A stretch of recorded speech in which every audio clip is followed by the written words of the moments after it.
Illinois faces some big challenges. Today, you're about to hear a truly honest analysis of the problems we face. Equally important, you'll also hear an in-depth discussion of some practical solutions. This is your radio source for stories, the insight, and the answers you won't hear anywhere else, not in the media, and not coming from Springfield. You're listening to Illinois Rising, presented by the Illinois Opportunity Project. Now, here's your host, AM 560's Dan Proft. Welcome to another edition of Illinois Rising. Dan Proft, and co-hosting with me on this installment is Ted Dabrowski. He's the president of Wirepoints.com. Wirepoints.com. We do a lot of writing about public policy, financial matters, focusing on Illinois and Chicago, and sometimes the granular level too, local units of government. Certainly that's going to be the topic here. Ted, we're going to talk about bankruptcy with Jim Iuorio from CNBC a little bit later in the show as it pertains to the state, with a credit rating downgrade threatened this week. But when it comes to municipalities, you and State Representative Jeanne Ives, a former Republican candidate for governor this past primary election, narrowly lost to Bruce Rauner thanks to the combination of the willfully blind, abjectly ignorant, and cravenly bought off, which is an interesting governing coalition. But that notwithstanding, you and Representative Ives had a press conference in Harvey recently talking about the situation there with respect to the inability of the city to finance its public safety pension obligations, thus the announcement of layoffs of substantial numbers of police officers and firefighters, and this being a contagion or a problem that is happening at the local level throughout the state. You've written now this past week that a second domino has fallen in North Chicago. Describe the situation there. Yeah, so as soon as we heard that Harvey was having troubles and their money was being intercepted by the state, we said, well, we know this cannot be the only city this is going to happen to. And so North Chicago was immediately announced soon thereafter as another city that was having its monies intercepted in order to help pay the pensions. But and this is monies intercepted by the state because they're not making the required contributions. So the state is intervening and saying, well, you're not getting the other funds you're due to use as you see fit because you're not fulfilling your state-mandated pension funding obligations. Yeah, just think of a deadbeat dad who's having his monies garnished, right? This is the same thing happening here. And lo and behold, when we looked at the data, it's not just Harvey, it's not just North Chicago. There's nearly 400 pension funds, police and fire pension funds in Illinois, that haven't been receiving the required amount of money. And so virtually every one of those could go complain to the state, go to the comptroller and say, hey, help me get some money.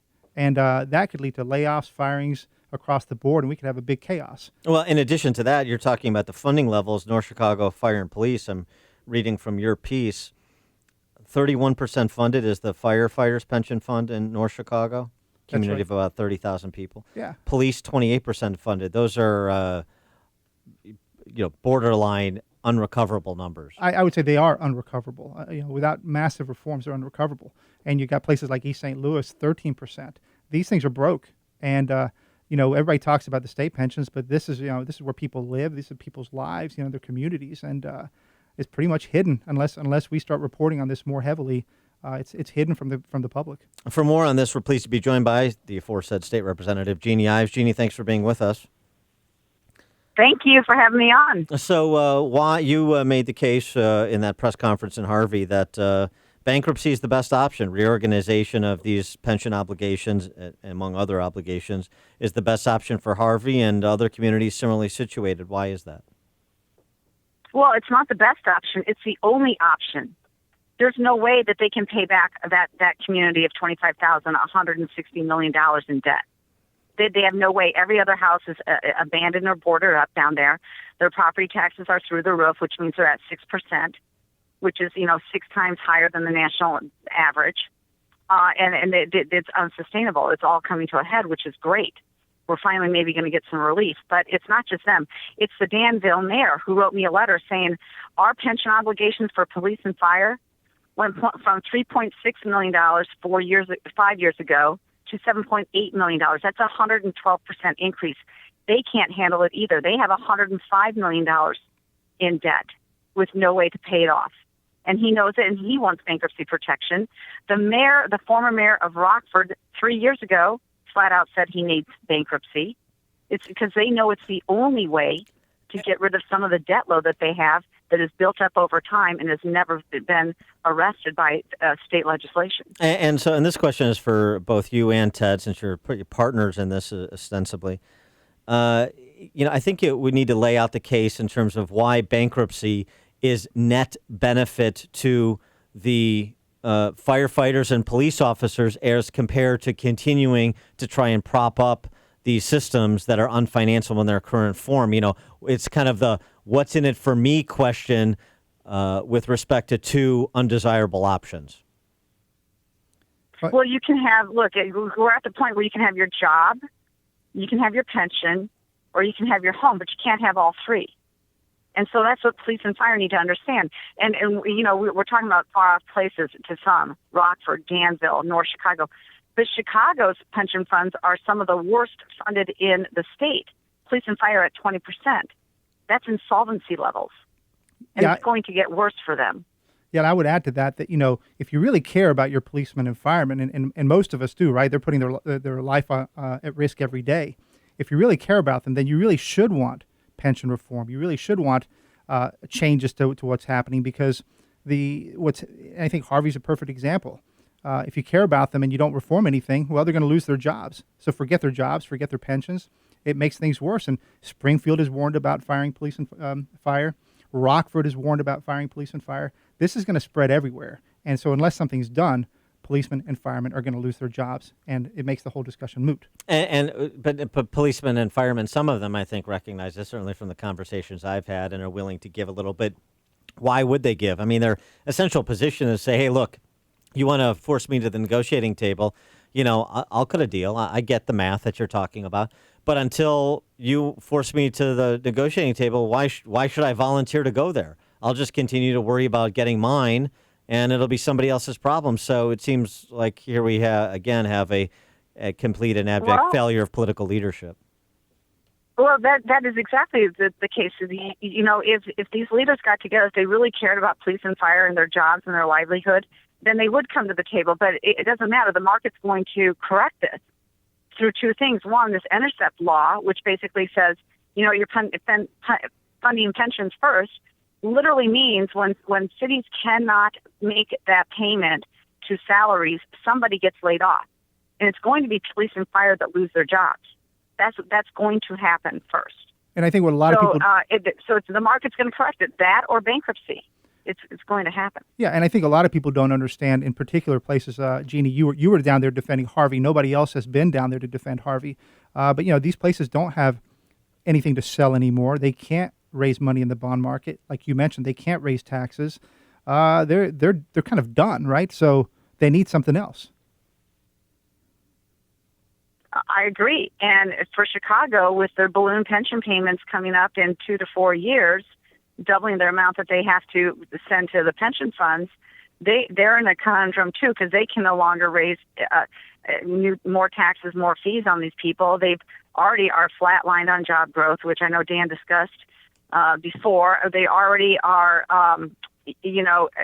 tapped out for property tax increases, and we're not even talking about the additional property taxes needed for Chicago public schools.